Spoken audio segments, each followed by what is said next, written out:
ओम नमो भगवते वासुदेवाय नमः। नमस्कार, भक्ति भजन चैनल में आपका स्वागत है। आज हम सुनेंगे एकादशी माता की कथा। महर्षि सूत जी ने कहा, हे ऋषियों, देवकी नंदन ने इस एकादशी का विधि पूर्वक महत्व कहा था। भक्तजन इस एकादशी के पुण्य प्रभाव से इस लोक में भी अनंत सुख भोग कर अंत में परम धाम विष्णु लोक प्राप्त करते हैं। सूत जी ने यदुनाथ से कहा, हे प्रभु, इस उत्पन्ना एकादशी व्रत से मिलने वाले पुण्य का वर्णन करें तथा इसकी विधि भी बतलाएं। प्रभु बोले, हेमंत ऋतु के मार्गशीर्ष माह के कृष्ण पक्ष में यह उपवास करें। इसके लिए दशमी को दतून करना वर्जित है। रात्रि में आहार न लें। फिर एकादशी को प्रातःकाल संकल्प नियम अनुसार कार्य करें। दोपहर को संकल्प अनुसार स्नान करने से पहले बदन पर मिट्टी का लेप करें। चंदन लगाते समय मंत्र पढ़ें। तदुपरांत उपवासधारी स्नान करके धूप दीप निवेद्य से ईश्वर की पूजा कर रात्रि को दीपदान करना चाहिए। यह सब सत्कर्म भाव से करें। इस दिन रात्रि को स्त्री सहवास न करें और रात्रि जागरण करें। चोर, पाखंडी, पर स्त्रीगामी, मिथ्याभाषी को यह व्रत नहीं करना चाहिए। रात्रि में भजन, सत्संग और शुभ कार्य भी करने चाहिए। श्रद्धा भाव से ब्राह्मणों को दक्षिणा देकर उनसे अपनी त्रुटियों के लिए क्षमा प्रार्थना अवश्य करनी चाहिए। धार्मिक भाव रखने वाले को कृष्ण और शुक्ल पक्ष की एकादशी को समान भाव से देखते हुए उनमें भेदभाव करना अनुचित है। उपरोक्त विधि के अनुसार एकादशी उपवास करने वालों को संघों द्वारा तीर्थ तथा दर्शन से जो पुण्य प्राप्त होता है वह इस एकादशी उपवास से प्राप्त होने वाले फल के 16वें भाग के तुल्य भी नहीं होता है। व्यक्ति पात वाले दिन दान से 1 लाख गुना या चंद्र ग्रहण अथवा सूर्य ग्रहण में दान स्नान करने से जो फल प्राप्त होता है वही फल एकादशी उपवास से मिलता है। कुरुक्षेत्र में स्नान से मिलने वाला फल एकादशी व्रत के फल के समान होता है। देव पाठी पंडितों को 1000 गोदान करने से 10 गुना अधिक फल एकादशी उपवास से मिलता है और 10 गुणी ब्राह्मणों को भोजन कराने से जो फल मिलता है उससे 10 गुना अधिक फल एकादशी उपवास से मिलता है। निर्जला व्रत करने का आधा फल एक समय भोजन लेने के समान होता है। उपरोक्त कोई सा एक व्रत अवश्य करना चाहिए। एकादशी का व्रत करने पर ही यज्ञ, दान, तप आदि का पुण्य मिलता है, अन्यथा नहीं। इसीलिए एकादशी को अवश्य ही व्रत करना चाहिए। इस व्रत में शंख से जल नहीं पीना चाहिए। मछली, सूअर तथा अन्य निरामिष भोजन एकादशी के व्रत में वर्जित है। एकादशी व्रत का फल 1000 यज्ञों से भी अधिक है। यह सुनकर अर्जुन बोले, हे मधुसूदन, आपने एकादशी उपवास को सर्वश्रेष्ठ एवं पवित्र क्यों बतलाया है? आप इसका विस्तार से वर्णन करें। देवकी नंदन बोले, हे कुंती पुत्र, सतयुग में एक अत्यंत बलशाली एवं भयानक राक्षस हुआ। वह मुर नाम से प्रसिद्ध था। उसने इंद्र आदि अन्य देवताओं को हराकर उन्हें देवलोक से निकाल दिया। तब देवेंद्र सहित सभी देव एकत्रित हो शिवधाम पहुँचे। इंद्र ने हाथ जोड़कर शिव से प्रार्थना की, हे महादेव, हम सब देवों को मार मार कर उस मुर नामक बलशाली राक्षस ने देवलोक से निकालकर अपना आधिपत्य कर लिया है। हम सब देव दुखी होकर मृत्यु लोक में दुखी जीवन बिता रहे हैं। आप हमें इस दुखी जीवन से छुटकारा दिलाने का उपाय बतलाएं। शंकर जी ने उन्हें विष्णु जी के पास जाने की राय दी। इंद्र तथा अन्य सभी देव शंकर जी के आदेश अनुसार पाताल लोक चले गए। वहां पर शेषनाग शैया पर लक्ष्मी सहित भगवान विश्राम कर रहे थे। विष्णु भगवान को विश्राम करते देख देवताओं सहित इंद्र ने स्तुति की, हे देवों के देव, आप स्तुति योग्य हैं। आपको कोटि कोटि प्रणाम। हे दैत्यों के संहारक, हे मधुसूदन, आप हम सबकी रक्षा करें। हे जगन्नाथ, समस्त देव दैत्यों से त्रास्त और भयभीत होकर हम सब आपकी शरण में आए हैं। इस समय दैत्यों ने हमें स्वर्ग से निकाल दिया है और अब सब देवता पृथ्वी पर विचरण कर रहे हैं। अब आप ही हमारी रक्षा कीजिए, रक्षा कीजिए। देवों की करुणावाणी से द्रवित हो विष्णु भगवान ने उन्हें सांत्वना देते हुए कहा, हे इंद्र, वह कौन सा राक्षस है जिसने तुम सब देवों को पराजित कर देवलोक से निकाल दिया है? भगवान के अमृत तुल्य मीठी वाणी से सुन इंद्र बोले, हे प्रभु, पुराने समय में नाड़ी जंगम नामक एक राक्षस था जो ब्रह्मवंश के से उत्पन्न हुआ था। उसी के पुत्र मुर ने, जो चंद्रावती नामक नगरी में रहता है, अपने बल प्रताप से भूमंडल के साथ देवलोक को जीतकर हमें वहां से निकाल दिया है।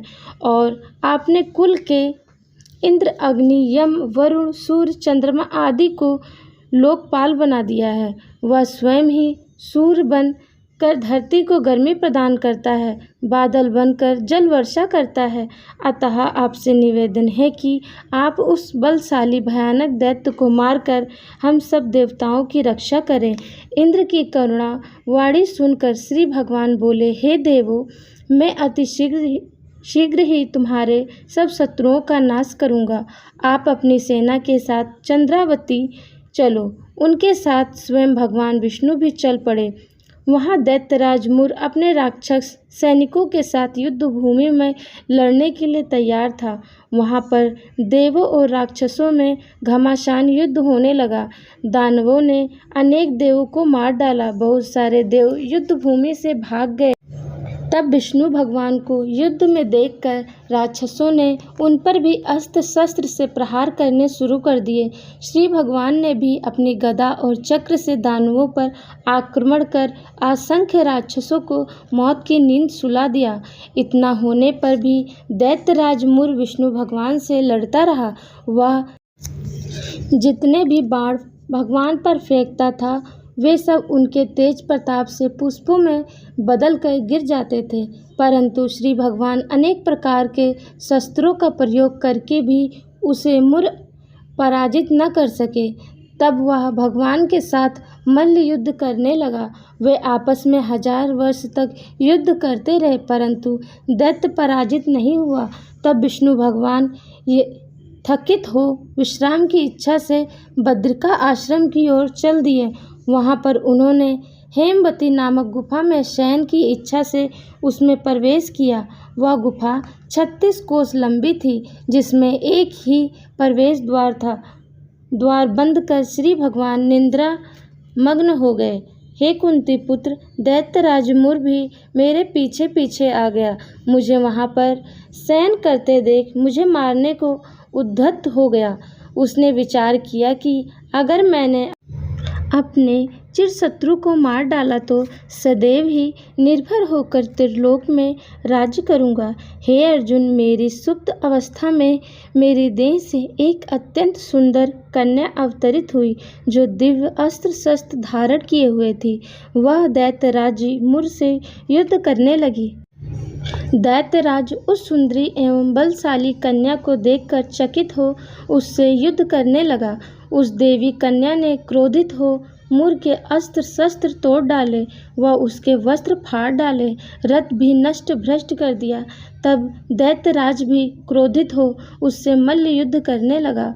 उस देवी कन्या ने भी क्रोधित हो उसे धक्का देकर पृथ्वी पर पटक दिया। उसने उठने का प्रयत्न किया तो कन्या ने तलवार का वार कर उसका सर काट दिया। वह दैत्य सिर कटते ही पृथ्वी पर गिर गया और मृत्यु को प्राप्त हुआ। तब अपने सेनापति को मारा जानकर सब दानव पाताल लोक को चले गए। जब विष्णु भगवान उठे तब दैत्यराज मुर को मरा देखकर विस्मित हुए और सोचने लगे कि इस दैत्य का वध किसने किया है। उसी क्षण उन्होंने उस कन्या को भी देखा। वह कन्या भगवान के सम्मुख हाथ जोड़कर खड़ी हो गई और बोली, हे प्रभु, मैं आपकी देह से उत्पन्न हुई हूँ और मैंने इस दैत्यराज को मार डाला है, क्योंकि यह आपका वध करना चाहता था। यह सुनकर विष्णु भगवान बोले, हे बालिके, तुमने इसे मारकर देवों की रक्षा की है, अतः मैं अति प्रसन्न हूँ। तू अपनी इच्छा अनुसार मुझसे वर मांग। वह कन्या हर्षित हो बोली, हे प्रभु, मुझे यह वर दो कि यदि जो भी कोई प्राणी मेरा उपवास करे उसके सारे पाप नष्ट हो जाएं और मरणोपरांत वह स्वर्ग लोक को प्राप्त करे। मेरे व्रत का आधा फल रात्रि जागरण करने वालों को और उसका आधा फल दिन में एक बार भोजन लेने वालों को प्राप्त हो। मुझ में श्रद्धा रखने वाले और उपवास करने वाले निश्चित रूप से ही परम धाम को प्राप्त करें। दिन व रात को एक बार ही भोजन लेने वाले सब प्रकार से समृद्ध हों। कन्या के वचन सुन विष्णु भगवान बोले, तथास्तु, ऐसा ही होगा। मुझ में और तुम में श्रद्धा रखने वाले संसार में प्रसिद्धि व समृद्धि पाएंगे और मरणोपरांत विष्णु धाम को ही जाएंगे। हे पुत्री, तू एकादशी को उत्पन्न हुई है, अतः अब तू एकादशी नाम से ही जानी जाएगी। जो मनुष्य इस दिन व्रत करेंगे उनके समस्त पाप जड़ से नष्ट हो जाएंगे और अंत में मुक्ति को प्राप्त करेंगे। तू मुझे अब तीज, अष्टमी, नवमी और 14 से भी अधिक प्यारी है। मेरे उपवास का फल सब तीर्थों से भी अधिक होगा। यह सब कहकर श्री भगवान अंतर ध्यान हो गए। एकादशी भी प्रभु के वचनों से अत्यंत हर्षित हुई। यदुनाथ कृष्ण ने कहा, हे कुंती पुत्र, सब तीर्थों आदि से भी अधिक फल एकादशी उपवास का होता है। एकादशी उपवासधारी के सब शत्रु भाग जाते हैं, निवारण मोक्ष पाता है। उस पर आने वाली विपत्तियों एवं बाधाओं को मैं स्वयं निर्मूल कर देता हूँ। हे अर्जुन, मैंने तुम्हें एकादशी उत्पत्ति एवं उसके उपवास से मिलने वाले पुण्य के बारे में विस्तार से बतलाया है। दोनों पक्षों की एकादशियाँ समान रूप से फल देने वाली होती हैं। बुद्धिमान प्राणियों को दोनों एकादशियों का उपवास करना चाहिए, उनमें भेदभाव न करें। एकादशी महात्मा का श्रवण, पठन और उच्चारण करने वाले सदैव हुई अश्वमेध यज्ञ के समान ही फल पाते हैं और इस मृत्यु लोक में नाना प्रकार के सुख भोगते हुए अंत में मोक्ष निवारण पाते हैं। बोलो एकादशी माता की जय।